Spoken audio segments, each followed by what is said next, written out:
আমরা শিখব, বড় হব শান্তির ছায়াতে।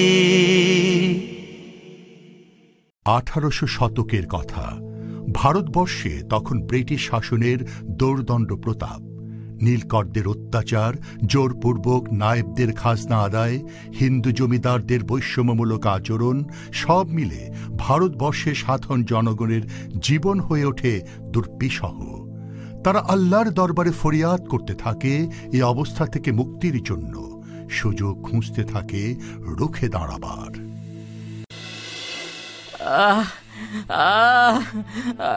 জমি আছে, শস্য নাই, আসমানে মেঘ ভাসে, বৃষ্টি নাই। মাঠ শুকাইয়া কাঠ, মানুষের হাড় আর গরু ছাগলের হাড় সব একাকার হইয়া যায়। যায় যায়, আশ্বিন যায়, কার্তিক যায়, নদী শুকায়, শিয়াল শকুনে খায় আমগো সব। এক খণ্ড জমিন আছিল, ধান জন্মাইবার বড় স্বাদ, খিদার চিৎকার শুনতে কার মন চায় কন? তবু কেন সেই জমিতে নীল চাষ করিতে হয়? ধান জমিতে কেন নীল চাষ করিব? এই জমিন আল্লাহ, এইখানে ফসল ফলাইব, পেট ভরে খাইব, বাঁচিব, আল্লাহরে ডাকিব, বউ পোলাপানের মুখে হাসি ফুটাবো। তাইলে তাইলে আয় আয় দেখি একবার, আল্লাহর নামে মাঠে নামি আয়। যে দিবে বাধা তার বিরুদ্ধেই নেমে যাব। কে আছে, কে আছো রাজি এই শর্তে? হইলাম না হয় রাজি। যদি মরে যাই তাহলে পরিবার, 2 খানা সওয়াল, পার হয় নাই 7 বছর, কে করিবে রক্ষা, কে দেবে আদর? রাজি যদি হইব তাহলে জানিব এই আমার ন্যায্য অধিকার। জালেম কাফেরের বিরুদ্ধে জিহাদ করার বড় সাজ জাগিয়াছে রক্তে আমার। মরতেই যদি হয় সকলে এক লগে মরব, যতক্ষণ বাঁচিয়ে আছি ততক্ষণ লড়ব। মরতেই যদি হয় মাতৃভূমির তরে, বউ বাচ্চা রইবে সব আল্লাহর পরে। নীলকর আর জমিদারদের অত্যাচার শুধু মুসলমানদের মধ্যে সীমাবদ্ধ থাকেনি, সাধারণ নিম্ন বর্ণের হিন্দুরাও রেহাই পায়নি তা থেকে। এই অবস্থার মধ্যে 1782 সালে 27 জানুয়ারি ভারতের 24 পরগনা জেলার বসিরহাট সাব ডিভিশনে হায়দারপুর গ্রামে সৈয়দ মীর হাসান আলী এবং আবিদা রুকাইয়া খাতুনের ঘরে জন্ম নেন ইতিহাসের বাক পরিবর্তনকারী ক্ষণজন্মা এক পুরুষ সৈয়দ মীর নিসার আলী। স্থানীয় মাদ্রাসাতেই তার শিক্ষা জীবন শুরু হয়। কেমন দেখলেন ডাক্তার সাহেব? আমার ছেলে সুস্থ হবে তো? ইনশাআল্লাহ। এই নিন, এই ওষুধটা দিনে 2 বেলা খাওয়াবেন। সকালে খালি পেটে একবার, রাতে ঘুমাবার সময় একবার। জি জি অবশ্যই। আর হ্যাঁ, ওষুধটা কিন্তু ভীষণ তেতো, বড়রাই খেতে পারে না। ওকে খাওয়ানোর সময় সাবধান থাকবেন যেন ফেলে দিয়ে নষ্ট না করে। আপনার হাতে একবার হয়ে যাক, তাহলে হয়তো সে বুঝবে। ঠিক আছে ঠিক আছে। মাশাআল্লাহ, তোমার দেখি এই তেতো ওষুধ খেতে কোনোই কষ্ট হয়নি। মোটেও না। যাক, আমি যে ভয়টা পেয়েছিলাম সেটা আর পেতে হবে না, ও পারবে। হ্যাঁ হ্যাঁ পারবে তো। ও হচ্ছে আমাদের মীর নিসার আলী ওরফে তেতো মিয়া। কি বলেন? হ্যাঁ, চমৎকার নাম দিয়েছেন আপনি, তেতো মিয়া। তিতু, তিতু মিয়া, তিতু মিয়া, তিতু মিয়া। আপনারা দেখবেন যে এই তেতো মিয়াই একসময় তেতো মীর হয়ে যাবে। এভাবে সৈয়দ মীর নিসার আলী পিতামাতা ও আত্মীয় স্বজনের মাঝে তেতুমিয়া ডাক নাম নিয়ে বেড়ে উঠতে লাগলেন। ক্রমে স্থানীয়দের মুখে মুখে সেই তেতুমিয়াই একসময় হয়ে যান তিতুমির। 18 বছর বয়সে তিনি পবিত্র কোরআনে হাফেজ হন, পাশাপাশি অর্জন করেন বাংলা, আরবি ও ফার্সি ভাষায় দক্ষতা। তিনি ইসলামী আইনশাস্ত্র, দর্শন এবং ইলমে তাসাউফেও পাণ্ডিত্য অর্জন করেন। জমিদারদের অত্যাচার তো আর সহ্য হয় না ভাই। পেটে ভাত নাই, পিন্দনের কাপড় নাই, খাজনা দেয় কই থেকে? ফসল তো ফলাইতেই পারি নাই। আর খাজনা, সাওয়ালদারে পাঠাইছিলাম সাব ডিভিশন স্কুলে, ধুতি পরে নাই বললা ঢুকতেই দিল না। কেন ধুতি পরে নাই তো কি হয়েছে? আমাদের লেবাসটা কি খারাপ? পাঞ্জাবি টুপি পরলে ওদের সমস্যা কি? ওদের সমস্যা অন্য জায়গায়। হেরা চাইতেছে আমরা মুসলমানরা যাতে পড়ালেখা থেকে দূরে সরে যাই, আর যদি করি তাইলে ওদের মতো করে করব। বুঝছি, তাইলে দাবায়া রাখতে সুবিধা হয়। এই চুপ চুপ চুপ, এই জমিদার, এই জমিদার, জমিদার, এই জমিদার, এই জমিদার, পালাও পালাও পালাও পালাও, জমিদার, এই জমিদার, জলদি পালাও, জার্মান লয়ে পালাও, পালাও, তাড়াতাড়ি পালাও। সিংহের মামা আমি নরহরি দাস, এমন 50টি জবন আমার এক গ্রাস। কি বলো হে জমিদার দেবনাথ রায়, জবনের দিন ফুরায় আসছে যে প্রায়। তা যা বলেছেন কৃষ্ণদেব রায়, কিন্তু এই অধম কোথায় যেন বিদ্রোহের গন্ধ পায়। হ্যাঁ, কেন কেন কেন বিদ্রোহের গন্ধ পান কেন? শুধু শুধু খেয়াল রাখুন এই জবন গোষ্ঠীর পার না পায় যেন। তাদের এখন চারিদিকে হাহাকার। বোতামখানি আরেকটু আটসাট করলে ব্যাস কম্ম কাবার। তা সেজন্য কি পরিকল্পনা আছে আপনার? বলছি বলছি, তার আগে বলুন আপনি আছেন তো আমার শোনে? একই জিজ্ঞাসা তো আমিও পুষছি মনে মনে। খুশির খবর, শুধু আমি কেন, সঙ্গে যে আছে আরো বহুজনে। তাই নাকি? তা বলুন দেখি শুনি। কর্ণকুহরে কিঞ্চিতে শ্রবণ সুখ অনুভব করি। ছাত্রজীবনেই তিতুমী নিজেকে একজন ভালো কুস্তিগীর ও ব্যায়ামবীর হিসেবে তৈরি করেন, পাশাপাশি তীর নিক্ষেপ ও লাঠি চালনায় দক্ষতা অর্জন করেন। 1822 সালে তিনি হজ করতে মক্কা যান। সেখানে গিয়ে উপমহাদেশের ইসলামী পুনর্জাগরণ নেতা সৈয়দ আহমেদ বেলভির সান্নিধ্যে আসেন। তার চিন্তাধারায় গভীরভাবে প্রভাবিত হন। 1827 সালে হজ থেকে ফিরে তিনি 24 পরগনা ও নদিয়া জেলায় মুসলমানদের কাছে সঠিক ইসলামের দাওয়াত পৌঁছে দিতে শুরু করেন। তাদেরকে সকল প্রকার শিরিক ও বিদআত থেকে বেরিয়ে আসার আহ্বান জানাতে থাকেন। পাশাপাশি কৃষক ও সাধারণ প্রজাদেরকে লড়াইয়ের জন্য প্রস্তুত করতে থাকেন।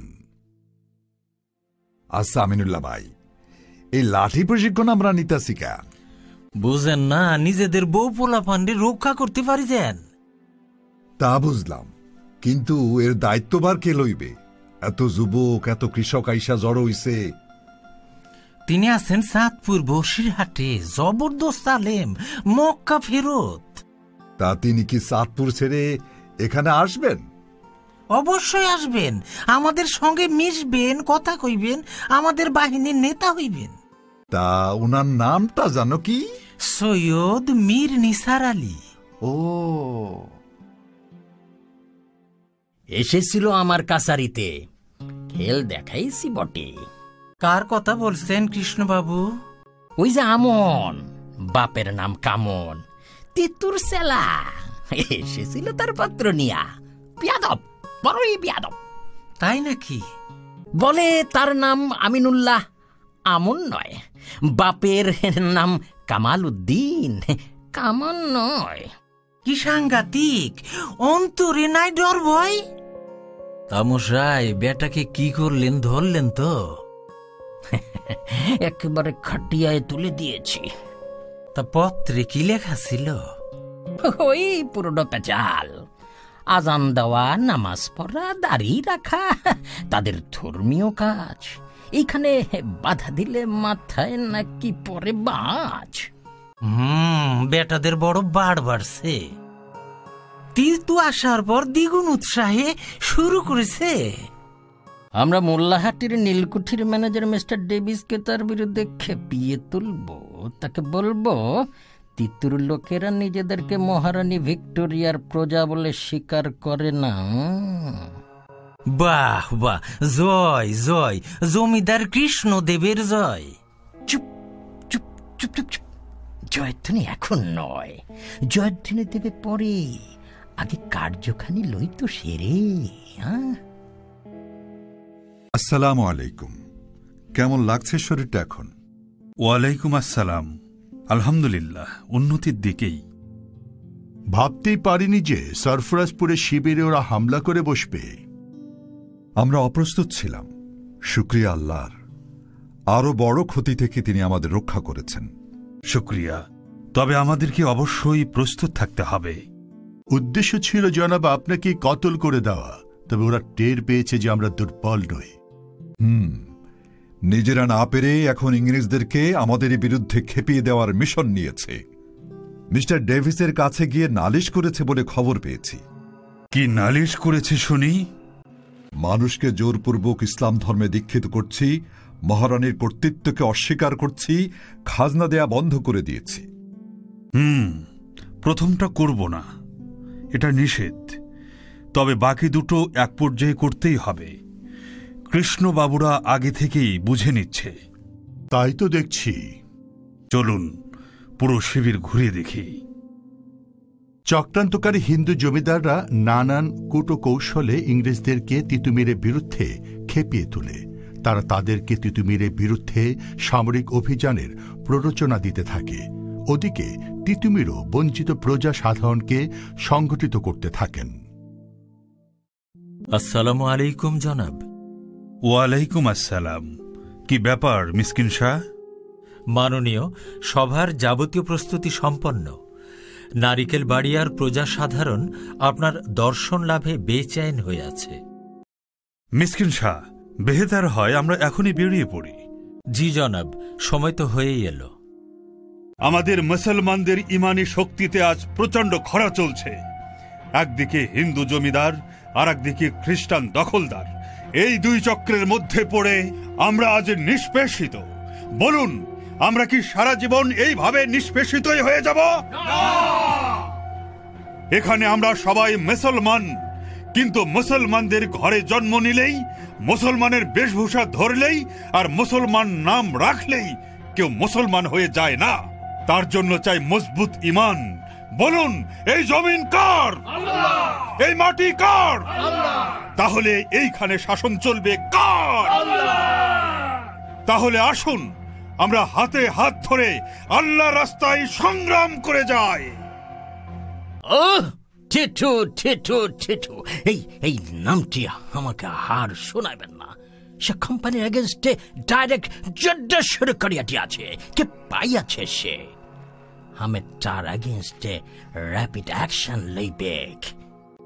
জি স্যার, এখন অ্যাকশন দরকার, অ্যাকশন। কি সংবাদ মিসকিন শাহ? সংবাদ শুভ নয় মাননীয়। কি রকম অশুভ? জমিদার দেবনাথ রায়, নিতাই রায়, দুর্গাচরণ চক্রবর্তী, দারোগা রামরাম চক্রবর্তী এবং শেরপুরের কুঠিয়াল মিস্টার বেঞ্জামিন সহ বিশাল বাহিনী নিয়ে নারিকেল বাড়ি আক্রমণ করতে আসছে। কোন পথে আসছে?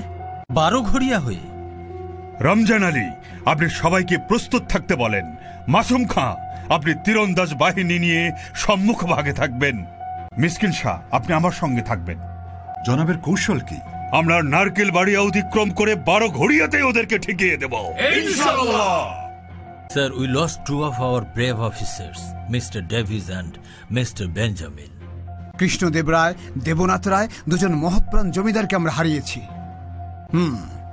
Titumir is not that easy we presumed. In fact, he has become a threat to the company. Gentlemen, company has entrusted me with this responsibility of looking into this matter. So now I am in charge of Titu affairs. তাহার বিষয়ে যা করার আমি সিদ্ধান্ত লইবে।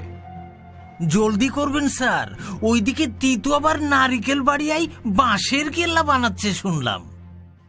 লাঠিয়াল তিতু বাঁশ দিয়ে নাকি সে ইংরেজদের শায়েস্তা করবে? বাঁশে খিলা, হোয়াট ইজ দ্যাট?